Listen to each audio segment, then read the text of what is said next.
हुण मैं बेनती करांगा, इन्हां ने जिक्र किया कि इस कॉलेज का जिहड़ा NSS डिपार्टमेंट है उसने उपराला किया। इस डिपार्टमेंट के पिछे कोई शक नहीं कि साडे कॉलेज के प्रिंसीपल, साडा समूह स्टाफ सानू लगातार अपना सपोर्ट दे रहा है, सहारा दे रहा। पर एक शख्सियत इहो जी है जो साडे विचकार विराजमान है, मेरी मुराद डॉक्टर परमवीर सिंह जी तो है, जिन्हां ने दिन रात सानू खुली छुट्टी दी हुई है। ये कह के कि तुसी कोई भी काम करोगे मैं तुहाडे नाल हाँ। बड़ा गर्मजोशी वाला ये शख्स है, बड़ा मिलापड़ी सुभाਅ ਦਾ है, जिंदा दिल इंसान है, वधिया अध्यापक है। NSS ਨੂੰ हर विद्यार्थी तक पहुँचाना उन्होंने एक मकसद है। वो भी अज टाइम उन्होंने तुसी लिया है, बड़े मसरूफ रहंदे ने वो।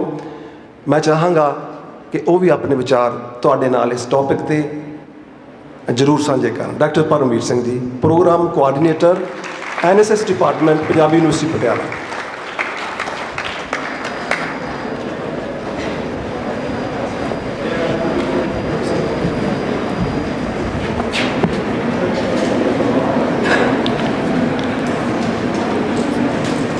बहुत सत्कारयोग इस मंच ते विराजमान बहुत सारिया शख्सियत, डॉक्टर पवित्र सिंह जी, बलदेव सिंह जी, डॉक्टर जतिंदर, जसपाल जी, इत्थों दे प्रिंसीपल मैडम, अध्यापक साहबान ते सब तो प्यारे विद्यार्थियों, मैं सरकारी कॉलेज रोपड़ नूं, इत्थों दे स्टाफ नूं, इत्थों दे विद्यार्थियों नूं इस गल दी वधाई देना चाहुंदा कि इन्हां ने एक खास मकसद लई काम कर रही किसी NGO दे नाल रल के अजिहा हमला मारन की कोशिश की, जिस दी लोड़ साडे समाज नूं बहुत बहुत बहुत ज़्यादा है। बहुत सारिया गल्लां पवित्र सिंह हुणी करके गए ने। मैं एक गल बहुत क्लीयर कर देनी चाहना कि बहुत सारे कौड़े सच सानू अध्यापकों नूं, स्टेज ते मौजूद शख्सियतां नूं अपनी स्वै पड़चोल दे विचों लभणे पैणगे, जिन्हां दे कारण एक इहो जे टॉपिक के उत्ते सानू अज गल करनी पै रही है, जिहड़ा कि एजुकेशन का एक हिस्सा है। एजुकेशन नॉलेज एक इहो जिहा विषय जिहदे विच सानू स्वै पड़चोल की आदत पैंदी है, तो जदों स्वै पड़चोल की आदत पै जाए तो चेतना कोई बहुता दूर का काम नहीं रह जाता, चेतना खुद पैदा होंदी। मैं बहुता इन्हां शख्सियतां बारे नहीं जानता, पर एज अध्यापक, एज टीचर मैनू अपने आप ते बहुत माण आ कि मैं टीचिंग का प्रोफैशन चुनिया, मैं टीचर बनया। मेरे बाप ने, मेरी माँ ने बड़ी कोशिश की थी कि मैं डॉक्टर बना। रहा मैं उस फील्ड दे विच, पर मैनू पढ़ाउणा, मैनू किसी नाल गल करनी, किसी दी गल सुननी बहुत चंगी लगती सी। जदों असी विद्यार्थी जीवन च रहे तो सब तो चंगी गल ये हुंदी है कि असी, जिवें कि पवित्र होना ने कहा कि किसी रशियन राइटर ने लिखा जां कहा कि विद्यार्थी का मूल मकसद प्राइमरी ड्यूटी जिहड़ी आ वो पढ़ना है। पढ़न दे नाल नाल तरक संगत होना और एक चंगा लिसनर होना। असी अजकल सानू एक बीमारी पै गई कि असी बोलना बहुत चाहुंदे आ, सुनना बहुत घट चाहुंदे आ। और एज टीचर एक एक घंटा बोलण की सानू आदत हुंदी है। मैं सारिਆਂ ਨੂੰ ही बेनती करांगा कि गुरबाणी चाहुंदा है कि पढ़िए सुनिए मन रखिए भाव। पढ़ना फिर सुनना। असी पढ़न तो बाद रौला पाना शुरू कर देंगे क्योंकि बदहजमी हो जाती है कि जो अंदर नूं गया वो बाहर नूं उछल उछल आउंदा है। साडे एक मैथ के टीचर हुंदे सी विनोद शर्मा जी। मैं 10वीं तक मैथ पढ़िया उन्हां कोलों। मैनूं ज़्यादातर अपने टीचरां दीयां एग्जाम्पलां याद ने क्योंकि उन्हां दे आशीर्वाद सदका, उन्हां दी मेहनत सदका मैं छोटी उम्र च इहो जिहे मंचां दे उत्तों संबोधन करन दे काबिल बनिया। तो विनोद शर्मा जी अक्सर आखते होंगे जदों सानू वो ब्रैकटां दे सवाल कराउंदे तो वो कहंदे बेटा ब्रैकटां इस करके लाइयां जांदियां कि असीं संभले रहीए। वो अक्सर एक उदाहरण दिंदे कि बाल्टी है उहदे च असीं पानी पा रहे हैं, एक हद आउंदी है बाल्टी उछलदी है, पानी बाहर आउंदा है। हुण ब्रैकेट लाउणी पेगी कि इहनूं होर वड्डा करिए, फिर ये उछलेगी, फिर वड्डा करना पेगा। और ये इंडिविजुअल तुहाडी अपनी काबलीयत ते निर्भर करदा है कि तुसीं अपने ते ब्रैकटां कित्थे तक लाउंदे हो, तुहाडे कोले किन्ना क संभालण दी शक्ति है। जिन्नी ये संभालण की शक्ति तुहाडे च पैदा होएगी उन्नी शख्सियत तुहाडी खुद ब खुद वड्डी हो जाएगी। जदों तुहाडे वांग असीं भी बहुत सारे लैक्चर सुनते सी, बड़ा चाह आउंदा सी मन च कि असीं स्टेज तो बोलीए। मैनू पहली बार साडे एक पंजाबी दे टीचर ने प्रोफैसर स्वर्ण सिंह अरमान हुंदे सी साडे पंजाबी दे टीचर, उन्होंने मैनू मौका दिता। सुरजीत पात्र ने एक कविता, एक गज़ल, एक नज़म लिखी सी पंजाब के माड़े हालातां दे उत्ते। लगी नज़र पंजाब नूं कोई नज़र उतारो, लैके मिर्चां कौड़ियां इहदे सिर तो वारो, सिर तो वारो वार के अग दे विच साड़ो, लगी नज़र पंजाब नूं कोई नज़र उतारो। ये नज़म जदों अज भी मैं बोल रहा तो मेरा साह सुक जाता, क्योंकि स्टेज तो बोलना कोई सौखा काम नहीं। तो जदों मैं पहली बार स्टेज तो बोलिया, मैं अपना एहसास तुहाडे नाल इसलिए साझा कर रहा कि ये एहसास तुहाडे च भी आउणा। जिवें पवित्र होना ने कहा कि तुसीं टैक्सट बुक ही पढ़नी भावें शुरू करो। तो जदों मैं नज़म पढ़नी शुरू की, ना तो मैनू ये समझ आ रही सी कि सामने बैठे कौन ने, ना मैनू ये समझ आ रही सी कि मैं बोल की रहा। जिहड़ी चीज़ मैनू समझ आ रही सी वो ये सी कि साह मैं नक तो लै रहा सी, पर वो जा मेरे ढिड दे विच रहा सी। पर वो एहसास ने हौली हौली इन्ना विश्वास, इन्ना यकीन पैदा किया कि मैं 1996 अटलांटा ओलंपिक्स बतौर साइंटिस्ट इंडिया नूं रिप्रजेंट करके आया।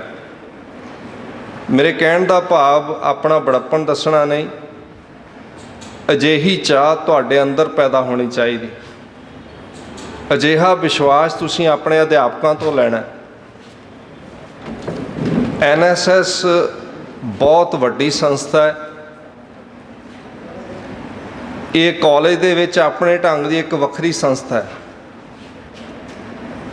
भारत की सब तो वड्डी वलंटरी ऑर्गेनाइजेशन जे कोई इस वक्त है ਲੋਕਾਂ ਨੂੰ NCC ਦੀਦੀ ਆ, ਪਰ ਸਭ ਤੋਂ ਵੱਡੀ ਵਲੰਟੀਅਰ ਆਰਗੇਨਾਈਜੇਸ਼ਨ ਜਿਹੜੀ ਇੰਡੀਆ ਦੀ ਆ ਉਹ NSS ਆ। ਔਰ ਇਹਦੇ ਵਿੱਚ ਇਸ ਵੇਲੇ 32 ਤੋਂ 35 ਲੱਖ ਵਿਦਿਆਰਥੀ ਐਨਰੋਲਡ ਨੇ ਵੱਖ-ਵੱਖ ਸਕੂਲਾਂ, ਕਾਲਜਾਂ, ਯੂਨੀਵਰਸਿਟੀਆਂ ਅਤੇ ਇੰਸਟੀਚਿਊਟਸ ਦੇ ਵਿੱਚ। ਇਹੋ ਜਿਹੇ ਪਲੇਟਫਾਰਮ ਤੋਂ ਜਤਿੰਦਰ ਗਿੱਲ ਵਰਗੇ ਅਧਿਆਪਕ, ਮੈਂ ਬਾਰ-ਬਾਰ ਜਤਿੰਦਰ ਗਿੱਲ ਦਾ ਨਾਂ ਇਸ ਕਰਕੇ ਲੈ ਰਿਹਾ ਕਿਉਂਕਿ ਸਾਡੇ ਚੁਣਿੰਦਾ ਅਧਿਆਪਕ, ਪ੍ਰੋਗਰਾਮ ਆਫਿਸਰ ਜਿਹੜੇ ਪੰਜਾਬੀ ਯੂਨੀਵਰਸਿਟੀ ਦੇ ਅੰਡਰ ਲਗਭਗ 270 ਪ੍ਰੋਗਰਾਮ ਆਫਿਸਰ ਵੱਖ-ਵੱਖ ਕਾਲਜਾਂ ਦੇ ਵਿੱਚ ਕੰਮ ਕਰ ਰਹੇ ਆ। ਪਿਛਲੇ ਸਾਲ ਅਸੀਂ ਕੋਈ 16-17 ਸਾਲਾਂ ਬਾਅਦ ਇੱਕ ਫੰਕਸ਼ਨ ਕੀਤਾ ਸੀ ਅਤੇ ਅਸੀਂ ਜਤਿੰਦਰ ਗਿੱਲ ਹੋਣਾ ਦਾ ਉਚੇਚਾ ਸਨਮਾਨ ਕੀਤਾ ਸੀ, ਕਿਉਂਕਿ ਇਹਨਾਂ ਦੀ ਸਿਹਤ ਇਹਨਾਂ ਨੂੰ ਕਈ ਵਾਰ ਸਾਥ ਨਾ ਵੀ ਦਿੰਦੀ ਹੋਵੇ, ਪਰ ਫਿਰ ਵੀ ਇਹ ਵਿਦਿਆਰਥੀਆਂ ਲਈ ਕੰਮ ਕਰਨ ਲਈ ਤਤਪਰ ਰਹਿੰਦੇ ਆ। ਮੈਂ ਚਾਹਾਂਗਾ ਕਿ ਤੁਸੀਂ ਇਹਨਾਂ ਵਰਗੇ ਅਧਿਆਪਕਾਂ 'ਤੇ ਮਾਣ ਕਰੋ, ਇਹਨਾਂ ਤੋਂ ਸਿੱਖੋ। ਔਰ ਖਾਸ ਕਰਕੇ ਕੁਝ ਡਾਟਾ ਮੈਂ ਤੁਹਾਡੇ ਨਾਲ ਸਾਂਝਾ ਕਰਨਾ ਚਾਹੁੰਦਾ। ਪੰਜਾਬੀ ਯੂਨੀਵਰਸਿਟੀ ਦਾ ਇੱਕ ਮੈਂਡੇਟ ਆ to promote the Punjabi language, Punjabi civilization and Punjabi culture. ਮੈਨੂੰ ਪਤਾ ਹੈ ਇਸ ਗੱਲ ਦਾ ਬਤੌਰ ਟੀਚਰ, ਕਿਉਂਕਿ ਮੈਂ ਪੈਰਾਮੈਡੀਕਲ ਸਾਇੰਸਿਸ ਦਾ ਵਿਦਿਆਰਥੀ ਹਾਂ, ਟੀਚਰ ਹਾਂ। ਸਾਡੇ ਵਿਦਿਆਰਥੀ ਅੰਗਰੇਜ਼ੀ ਤੋਂ ਬਹੁਤ ਪਰਹੇਜ਼ ਕਰਦੇ ਆ, ਔਰ ਇਸੇ ਸ਼ਾਈਨੈਸ ਦੇ ਨਾਲ, ਜਿਹੜੀ ਗੱਲ ਇਹਨਾਂ ਨੇ ਸ਼ਾਈਨੈਸ ਦੀ ਕੀਤੀ ਸੀ, ਇਹਨਾਂ ਨੂੰ ਬਹੁਤਾ ਝੌਰਾ ਇਹ ਰਹਿੰਦਾ ਹੈ ਕਿ ਸ਼ਾਇਦ ਅਗਲੀਆਂ ਸਟੇਜਾਂ 'ਤੇ ਜਾ ਕੇ ਅੰਗਰੇਜ਼ੀ ਇੱਕ ਮਾਧਿਅਮ ਆ ਜਿਹਦੇ ਰਾਹੀਂ ਗੱਲ ਕੀਤੀ ਜਾ ਸਕਦੀ। ਮੈਂ ਤੁਹਾਨੂੰ ਬੜੇ ਦਾਅਵੇ ਨਾਲ ਦੱਸ ਰਿਹਾ ਕਿ ਦਲਾਈ ਲਾਮਾ ਤਿੱਬਤ ਦਾ ਰੂਹਾਨੀ ਲੀਡਰ ਆ, ਅੰਗਰੇਜ਼ੀ ਉਹਨੂੰ ਬਹੁਤ ਚੰਗੀ ਤਰ੍ਹਾਂ ਆਉਂਦੀ ਆ, ਪਰ ਉਹ ਜਦੋਂ ਵੀ ਕਿਤੇ ਬਾਹਰ ਜਾ ਕੇ ਗੱਲਾਂ ਬਾਤਾਂ ਕਰਦਾ ਤਾਂ ਉਹ ਆਪਣੀ ਮਾਤ ਭਾਸ਼ਾ 'ਚ ਕਰਦਾ, ਉਹਦੇ ਨਾਲ ਟਰਾਂਸਲੇਟਰ ਹੁੰਦਾ। ਜਾਪਾਨ 'ਚ ਕੋਈ ਅੰਗਰੇਜ਼ੀ ਬੋਲਣਾ ਪਸੰਦ ਨਹੀਂ ਕਰਦਾ, ਜੈਪਨੀਜ਼ 'ਚ ਗੱਲ ਕਰਦੇ। ਚਾਈਨਾ ਨੇ ਇੰਨੀ ਤਰੱਕੀ ਕਰ ਲਈ ਹੈ, ਚਾਈਨੀਜ਼ 'ਚ ਗੱਲ ਕਰਦੇ ਆ, ਉਹ ਬਾਹਰੋਂ ਅੰਗਰੇਜ਼ੀ ਦੇ ਟੀਚਰ ਮੰਗਵਾ ਰਹੇ ਆ। ਲੈਂਗੁਏਜ ਕੋਈ ਵੀ ਮਾੜੀ ਨਹੀਂ ਹੁੰਦੀ, ਬਸ਼ਰਤੇ ਤੁਹਾਨੂੰ ਆਉਂਦੀ ਹੋਵੇ। ਪੰਜਾਬੀ ਸਾਨੂੰ ਪੰਜਾਬੀ ਦੇ ਤੌਰ 'ਤੇ ਨਹੀਂ ਆਉਂਦੀ, ਇਸ ਕਰਕੇ ਅਸੀਂ ਅੰਗਰੇਜ਼ੀ ਤੋਂ ਡਰਦੇ ਰਹੇ ਨੇ। ਪੰਜਾਬੀ 'ਤੇ ਆਪਣੀ ਇੰਨੀ ਵਧੀਆ ਪਕੜ ਬਣਾਓ ਕਿ ਅੰਗਰੇਜ਼ੀ ਨੂੰ ਟਰਾਂਸਲੇਸ਼ਨ ਕਰਨਾ ਤੁਹਾਡੇ ਲਈ ਸੌਖਾ ਹੋ ਜਾਏ। ਇਹ ਆਪਣੀ ਸ਼ਖਸੀਅਤ 'ਚੋਂ ਤੁਹਾਨੂੰ ਕੱਢਣਾ ਪਊਗਾ। ਅੱਜ ਦਾ ਭਾਰਤ, ਅੱਜ ਦਾ ਪੰਜਾਬ ਨੌਜਵਾਨਾਂ ਦਾ ਪੰਜਾਬ ਆ, ਨੌਜਵਾਨਾਂ ਦਾ ਭਾਰਤ ਆ। ਸਰਕਾਰੀ ਡਾਟਿਆਂ ਅਨੁਸਾਰ 22 ਤੋਂ 23% ਲੋਕ ਉਹ ਨੇ ਜਿਹੜੇ 12 ਤੋਂ 22 ਸਾਲ ਦੀ ਉਮਰ ਦੇ ਇਸ ਭਾਰਤ 'ਚ ਰਹਿ ਰਹੇ। ਜੇ ਵੱਖ-ਵੱਖ ਡਾਟੇ ਆਪਾਂ ਲੈ ਕੇ ਗੱਲ ਕਰੀਏ, ਲਗਭਗ 47% ਆਬਾਦੀ ਨੌਜਵਾਨਾਂ ਦੀ ਹੈ। ਅਤੇ ਜੇ ਉਹ ਨੌਜਵਾਨ ਵਿਅਕਤੀਗਤ ਤੌਰ 'ਤੇ ਉੱਚੇ ਸੁਪਨੇ ਨਹੀਂ ਲੈ ਰਹੇ, ਉਹਨਾਂ ਦਾ ਵਿਸ਼ਵਾਸ ਡਗਮਗਾ ਰਿਹਾ, ਅਤੇ ਮੈਨੂੰ ਲੱਗਦਾ ਕਿ ਸਭ ਤੋਂ ਪਹਿਲੀ ਗਲਤੀ ਸਾਡੀ ਅਧਿਆਪਕ ਵਰਗ ਦੀ ਹੈ ਕਿ ਅਸੀਂ ਉਹਨਾਂ ਦਾ ਵਿਸ਼ਵਾਸ ਪੈਦਾ ਨਹੀਂ ਕਰ ਸਕੇ। ਸਾਡੇ ਟੀਚਰਾਂ ਨੇ ਸਾਡੇ 'ਚ ਵਿਸ਼ਵਾਸ ਪੈਦਾ ਕੀਤਾ ਅਤੇ ਅਸੀਂ ਪੌੜੀ ਦਰ ਪੌੜੀ ਚੜ੍ਹਦੇ ਕਿਸੇ ਨਾ ਕਿਸੇ ਮੁਕਾਮ 'ਤੇ ਪਹੁੰਚੇ। ਅਧਿਆਪਕ ਵਰਗ ਆਪਣੀ ਕਮਜ਼ੋਰੀ, ਆਪਣੀ ਸਵੈ ਪੜਚੋਲ, ਆਪਣੇ ਅੰਦਰ ਝਾਤੀ ਮਾਰੇ ਕਿ ਕੀ ਗੱਲ ਹੋਈ ਕਿ ਵਿਦਿਆਰਥੀ ਨੇ ਟੀਚਰ ਦਾ ਰਿਗਾਰਡ ਕਰਨਾ ਛੱਡ ਦਿੱਤਾ। ਮੈਂ ਬਹੁਤ ਸਾਰੀਆਂ ਖਬਰਾਂ ਪੜ੍ਹਦਾ ਜੀ, ਵਿਦਿਆਰਥੀ ਜਾਂ ਗੱਲਾਂ ਕਰਦੇ ਆ ਤਾਂ ਵੀ ਵਿਦਿਆਰਥੀ ਹੁਣ ਇੱਜ਼ਤ ਨਹੀਂ ਕਰਦੇ। ਮੈਨੂੰ ਕਦੀ ਦਿੱਕਤ ਨਹੀਂ ਹੋਈ ਕਿ ਵਿਦਿਆਰਥੀ ਨੇ ਮੇਰੀ ਇੱਜ਼ਤ ਨਾ ਕੀਤੀ ਹੋਵੇ। ਮੈਂ ਬੜੇ ਵਿਸ਼ਵਾਸ ਨਾਲ ਕਹਿ ਰਿਹਾ। ਮੈਂ ਇੱਕ ਛੋਟੀ ਜਿਹੀ ਗੱਲ ਤੁਹਾਡੇ ਨਾਲ ਸਾਂਝੀ ਕਰਦਾ। ਉਮਰ ਮੇਰੀ ਛੋਟੀ ਹੈ, ਪਰ ਦਾੜੀ ਤੋਂ ਮੈਂ ਕਾਫੀ ਵੱਡਾ ਲੱਗਦਾ। ਨਿਰਮਲ ਮੇਰਾ ਬੈਚਮੇਟ ਆ ਜਿਹੜਾ ਤੁਹਾਡੇ ਕੋਲ ਇੱਥੇ ਟੀਚਰ ਆ। ਮੇਰੇ ਕੋਲ ਅਕਸਰ ਮੈਂ ਬੱਚਿਆਂ ਨੂੰ ਆਪਣੇ ਧੀ ਪੁੱਤ ਸਮਝਦਾ ਅਤੇ ਮੇਰੇ ਮੂੰਹੋਂ ਬੇਟਾ ਨਿਕਲ ਜਾਂਦਾ। ਮੇਰੇ ਸਟਾਫ 'ਚ ਮੇਰੇ ਤੋਂ ਬਹੁਤ ਦਿੱਕਤ ਆ ਲੋਕਾਂ ਨੂੰ, ਯੂਨੀਵਰਸਿਟੀ ਸਟਾਫ 'ਚ। ਉਹ ਮੈਨੂੰ ਅਕਸਰ ਕਹਿੰਦੇ, ਡਾਕਟਰ ਸਾਹਿਬ ਤੁਸੀਂ ਆਪਣੇ ਬਰਾਬਰ ਦੀਆਂ ਕੁੜੀਆਂ ਮੁੰਡਿਆਂ ਨੂੰ ਜਾਂ ਬਾਕੀਆਂ ਨੂੰ ਵੀ ਬੇਟਾ ਕਹਿ ਦਿੰਦੇ ਜਿਹੜੇ ਮੇਰੇ ਸਟੂਡੈਂਟ ਨੇ। ਮੈਨੂੰ ਹੈਰਾਨੀ ਬੜੀ ਹੁੰਦੀ ਆ ਕਿ ਮੈਂ ਕਹਿਣ ਵਾਲਾ ਮੈਨੂੰ ਕੋਈ ਦਿੱਕਤ ਨਹੀਂ, ਜਿਹੜਾ ਸੁਣਨ ਵਾਲਾ ਉਹਨੂੰ ਕੋਈ ਦਿੱਕਤ ਨਹੀਂ, ਤੀਜੇ ਬੰਦੇ ਨੂੰ ਬਹੁਤ ਦਿੱਕਤ ਆ। ਕਾਹਦੇ ਵਾਸਤੇ? ਸਟੂਡੈਂਟ ਅਤੇ ਟੀਚਰ ਦਾ ਰਿਲੇਸ਼ਨ ਮੇਰਾ ਖਿਆਲ ਧੀ ਪੁੱਤ ਤੋਂ ਵੀ ਵੱਖਰਾ ਹੁੰਦਾ, ਇੰਨਾ ਵੱਖਰਾ ਕਿ ਉਹਦੇ 'ਚ ਇੰਨੀ ਪਵਿੱਤਰਤਾ ਹੁੰਦੀ, ਇੰਨਾ ਵੱਡਾ ਹੁੰਦਾ ਕਿ ਸਾਰੀ ਉਮਰ ਨਾ ਤਾਂ ਟੀਚਰ ਸਟੂਡੈਂਟ ਨੂੰ ਭੁੱਲਦਾ, ਭਾਵੇਂ ਨਾ ਯਾਦ ਰਹੇ ਨਾ ਰਹੇ, ਪਰ ਉਹਨੂੰ ਫਿਕਰਾਂ ਹਰੇਕ ਕਲਾਸ ਦੀਆਂ ਯਾਦ ਹੁੰਦੀਆਂ ਕਿ ਫਲਾਣੀ ਕਲਾਸ 'ਚ ਆਹ ਸ਼ਰਾਰਤੀ ਸੀ, ਆਹ ਚੰਗੇ ਸੀ, ਆਹ ਬਹੁਤ ਵਧੀਆ ਸੀ ਅਤੇ ਆਹ ਬਹੁਤ ਸੋ ਸੀ। ਹਰ ਕਲਾਸ ਦਾ ਡਾਟਾ ਟੀਚਰ ਕੋਲ ਰਹਿੰਦਾ, ਬਸ਼ਰਤੇ ਉਹ ਟੀਚਰ ਹੋਵੇ। ਮੈਂ ਤੁਹਾਨੂੰ ਇੱਕ ਛੋਟੀ ਜਿਹੀ ਗੱਲ ਦੱਸਦਾ ਕਿ ਮੇਰੀ ਇੱਕ ਬਹੁਤ ਪੁਰਾਣੀ ਵਿਦਿਆਰਥਣ, ਮੈਂ 1996 ਤੋਂ ਯੂਨੀਵਰਸਿਟੀ 'ਚ ਪੜ੍ਹਾ ਰਿਹਾ। ਪਹਿਲਾਂ ਮੈਂ ਰਿਸਰਚ ਫੈਲੋ ਸੀ, ਤਾਂ ਵੀ ਮੈਨੂੰ ਟੀਚਿੰਗ ਦਿੱਤੀ ਗਈ ਸੀ, ਅਤੇ ਫਿਰ ਮੈਂ ਹੌਲੀ ਹੌਲੀ ਟੀਚਰ ਬਣ ਗਿਆ, ਪੂਰਾ ਟੀਚਰ ਤਕਸੀਰ, ਮਤਲਬ ਜਿਹਨੂੰ ਕਿ ਅਟੈਸਟਡ ਕੀਤਾ ਗਿਆ ਕਿ ਹੁਣ ਟੀਚਰ ਹੈਗਾ। ਅਤੇ ਉਹ ਵਿਦਿਆਰਥਣ ਜਦੋਂ 1996 'ਚ ਮੈਂ ਐਜ਼ ਏ ਰਿਸਰਚ ਸਕਾਲਰ ਪੜ੍ਹਾਉਂਦਾ ਸੀ ਅਤੇ ਉਦੋਂ ਕਿਤੇ ਪੜ੍ਹੀ ਹੋਣੀ ਹੈ, ਉਹ ਇੱਕ ਵਾਰ ਮੈਨੂੰ ਮਿਲਣ ਆਈ ਅਤੇ ਉਹਨੇ ਮੈਨੂੰ ਮਿਲੀ, ਵਿਸ਼ ਕੀਤੀ ਅਤੇ ਮੈਂ ਵਿਸ਼ ਦਾ ਜਵਾਬ ਦੇ ਦਿੱਤਾ। ਉਹ ਵਿਸ਼ ਦਾ ਜਵਾਬ ਦੇਣ ਤੋਂ ਬਾਅਦ ਮੈਂ ਆਪਣੇ ਕੰਮ 'ਚ ਰੁੱਝਿਆ ਹੋਇਆ ਸੀ ਅਤੇ ਮੈਂ ਰੁਝੇਵੇਂ 'ਚ ਹੀ ਵਿਸ਼ ਦਾ ਜਵਾਬ ਦੇ ਕੇ ਨਿਕਲ ਗਿਆ। ਅਤੇ ਜਦੋਂ ਮੈਂ ਵਾਪਸ ਆਇਆ ਤਾਂ ਉਹ ਮੇਰੇ ਪਰਸਨਲ, ਯੂਨੀਵਰਸਿਟੀ ਸਾਡੇ ਕੋਲ ਪਰਸਨਲ ਕਮਰੇ ਹੁੰਦੇ ਆ, ਉਹਨਾਂ 'ਚ ਕਮਰੇ 'ਚ ਬੈਠੀਆਂ ਦੋ ਕੁੜੀਆਂ, ਉਹ ਨਾ ਖੁਸ਼ ਸੀ ਨਾ ਮਤਲਬ ਦੁਖੀ ਸੀ ਅਤੇ ਰੋ ਰਹੀਆਂ ਸੀ। ਮੈਨੂੰ ਬੜੀ ਹੈਰਾਨੀ ਹੋਈ। ਮੈਂ ਕਿਹਾ ਬੇਟਾ ਕੀ ਗੱਲ ਹੋ ਗਈ, ਕਿਸੇ ਨੇ ਇੱਥੇ ਕੁਛ ਕਹਿ ਤਾ ਤੁਹਾਨੂੰ? ਆਂਦੀਆਂ ਸਰ ਤੁਸੀਂ ਅੱਜ ਸਾਨੂੰ ਮਿਲੇ ਨਹੀਂ ਚੰਗੇ ਢੰਗ ਨਾਲ।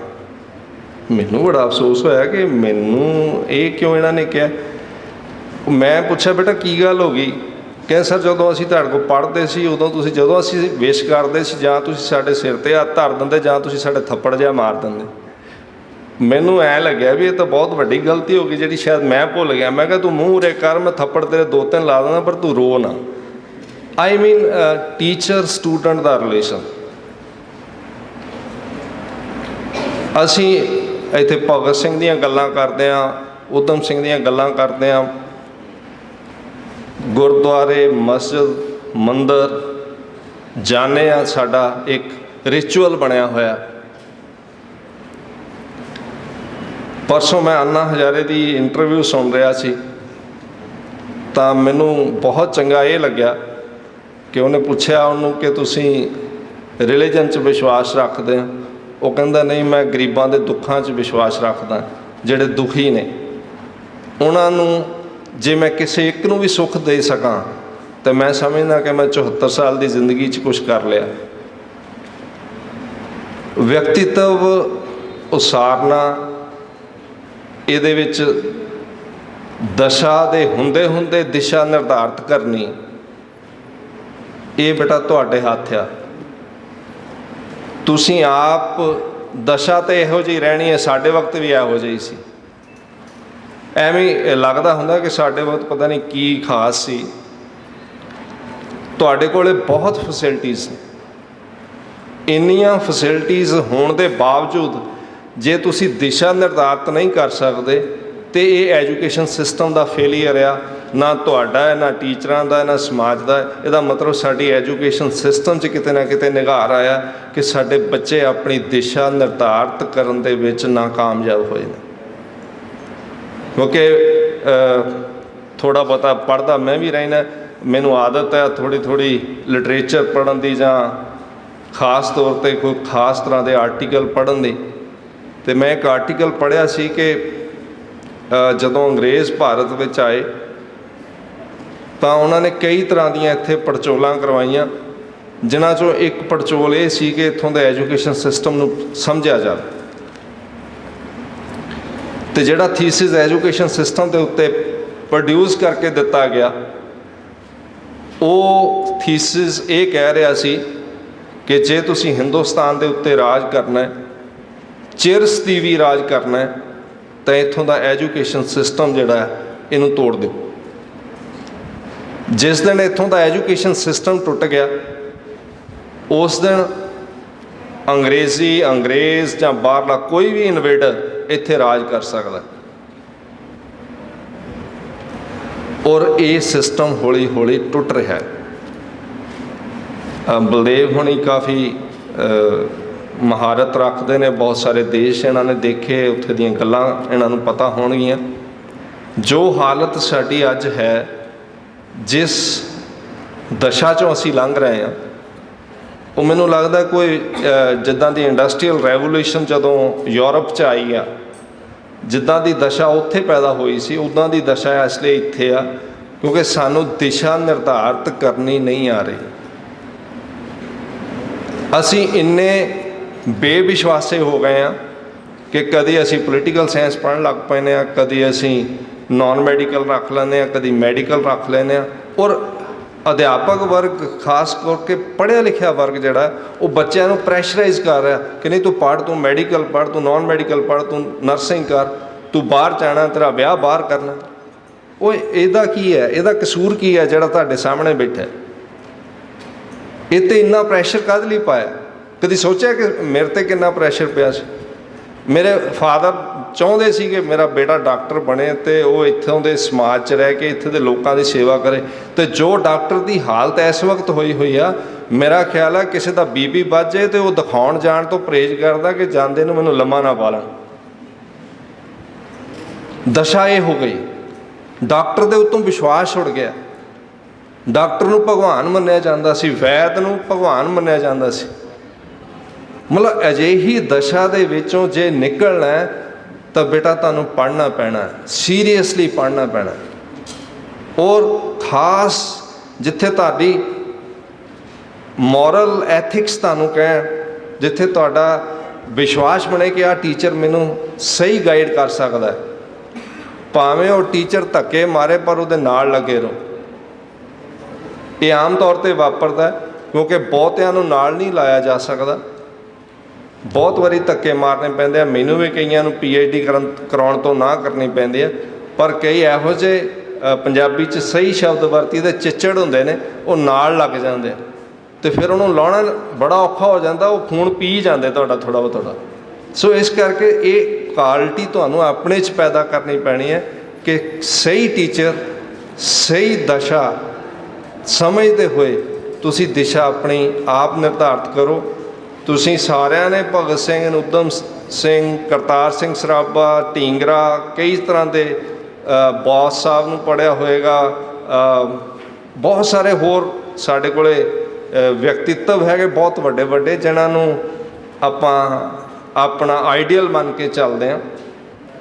वो आइडियल मनते हुए तुहानूं अपनी दिशा खुद लभनी पैनी है। मैं बार बार इस गल ते जोर दे रहा, ये कैंप सिर्फ तुहानूं दशा बारे दसूगा। दिशा दी सही डिसीजन तुहाडा अपना होना चाहिए कि मैं आ करना है।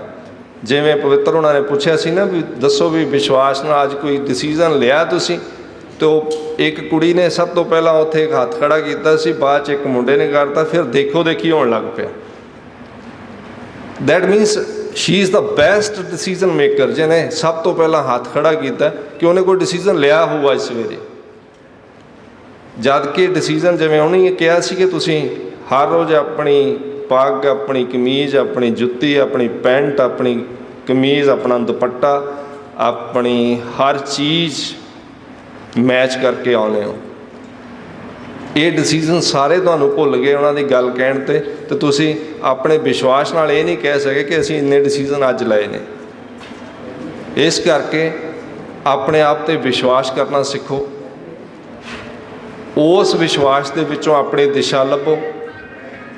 ਉਸ ਦਿਸ਼ਾ ਨੇ ਤੁਹਾਨੂੰ ਹਮੇਸ਼ਾ ਹੀ ਆਪਣੀਆਂ ਬੁਲੰਦੀਆਂ ਤੇ ਲੈ ਕੇ ਜਾਣਾ ਹੈ। ਮੈਡੀਕਲੀ, ਜੈਨੇਟਿਕਲੀ ਇਹ ਵਿਸ਼ਵਾਸ, ਇਹ ਪੱਕਾ ਪਰਪੱਕ ਐਕਸਪੈਰੀਮੈਂਟ ਹੈ ਕਿ ਹਰ ਇੰਡੀਵਿਜੂਅਲ ਕੋਲੇ ਇੱਕ ਵੱਖਰੀ ਤਰ੍ਹਾਂ ਦਾ ਟੈਲੈਂਟ ਹੈ, ਬਸ਼ਰਤੇ ਉਹਨੂੰ ਪਛਾਣਿਆ ਜਾਏ ਤੇ ਉਹਨੂੰ ਐਕਸਪਲੋਰ ਕੀਤਾ ਜਾਏ। ਤੁਸੀਂ ਇਹ ਕੈਂਪ ਲਾ ਰਹੇ ਹੋ, ਤੁਹਾਨੂੰ ਸਾਰਿਆਂ ਨੂੰ ਬਹੁਤ ਬਹੁਤ ਵਧਾਈ। ਤੁਹਾਡਾ ਸਾਰਿਆਂ ਦਾ ਬਹੁਤ ਬਹੁਤ ਧੰਨਵਾਦ।